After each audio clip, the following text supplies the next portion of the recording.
What's your response to Meta's decision to officially remove news from its platform as of today? I think it's like 1984.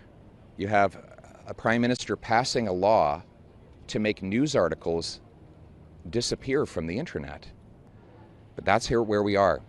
I know that Justin Trudeau doesn't want Canadians to see the facts of life because after 8 years in power, people's lives are falling apart.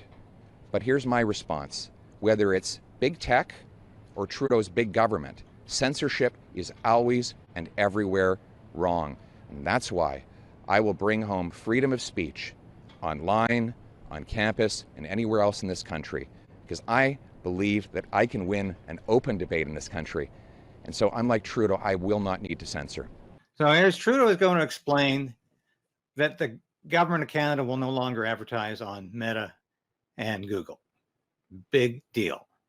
All right, he really thinks the government advertising's going to sustain these companies, but Trudeau's referred to this the reaction, the non-compliance from Facebook and Google as being bullying.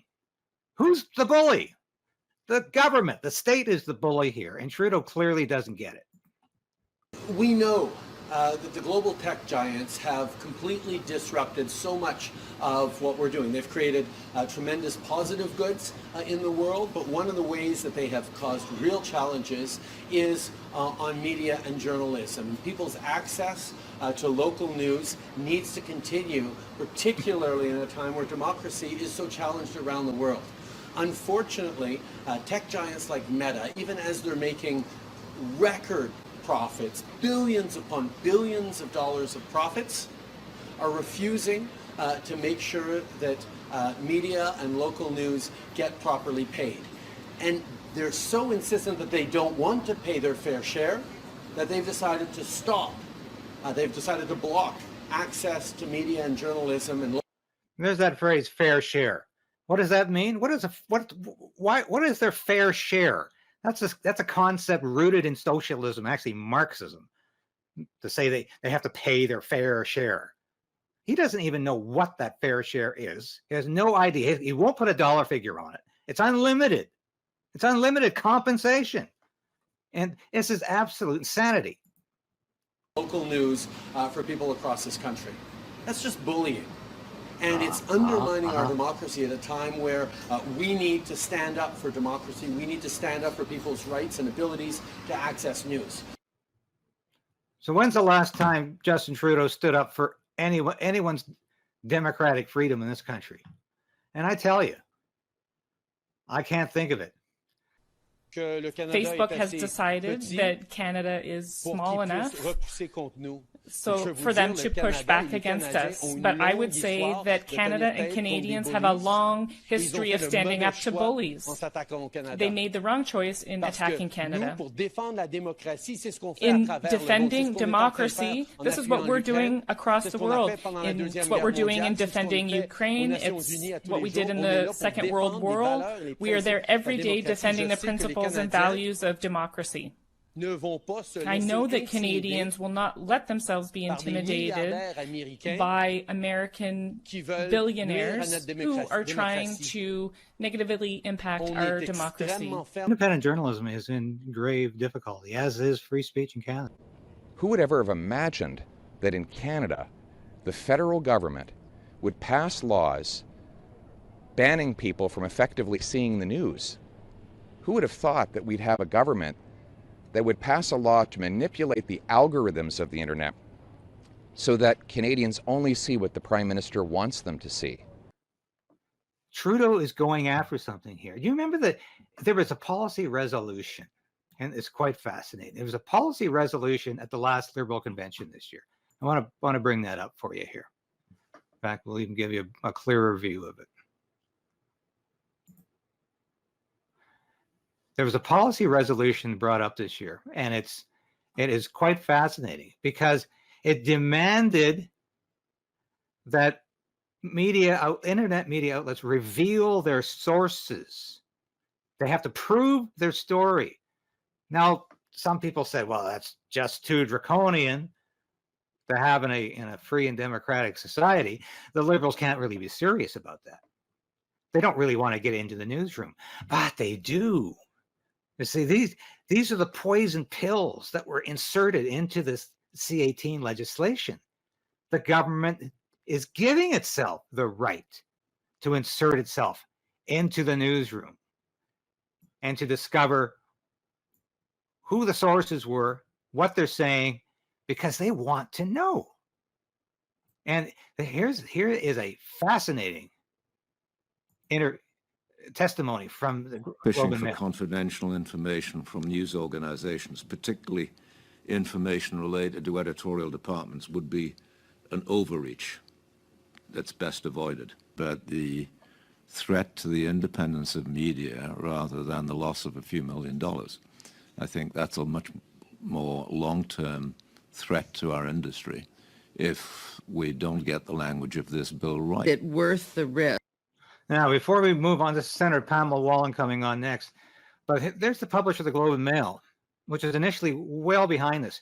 They wanted an amendment so the government could not insert itself into the newsroom and have sources named, just like this liberal policy resolution demanded. I had confirmation this morning from Michael Geist, who's been following this bill very carefully. That request was made, the government denied it. So the newsrooms are open to the federal government's monitoring. So let's hear what Senator Pamela Wallin has to say about this. Risk of having the government now interfere or snoop in your newsrooms in order for the exchange of cash, which you're already getting through the deals you've signed. I think at a time when there is questions of trust in media, we want to make sure that trust in media is something that people believe in, and I don't think that's helped if you allow, to Paul's words, the CRTC to snoop into what's going on in the newsrooms and have some say in what would otherwise be a commercial agreement that is struck between the parties, and value will be found in those agreements. We've already had suggestions from ministers that they do actually consider that one of their rights, that they would make judgments about content. 25 seconds. I'm assuming that concerns you. It does. Thank you. So it does concern the Globe and Mail. We are entering virtually uncharted waters as far as a Western democracy is concerned. This has happened before. It's happened in Soviet Russia. It's happened in Nazi Germany. It's happened in fascist Italy. It was commonplace throughout most of Latin America and most of Africa in the 1970s and 80s because of the regimes there. But Canada has never been in this position. Thank you so much for subscribing and supporting the station. We could not move forward without you. So we are in a very precarious position in this country. We need political change, but we also need to resolve to resist.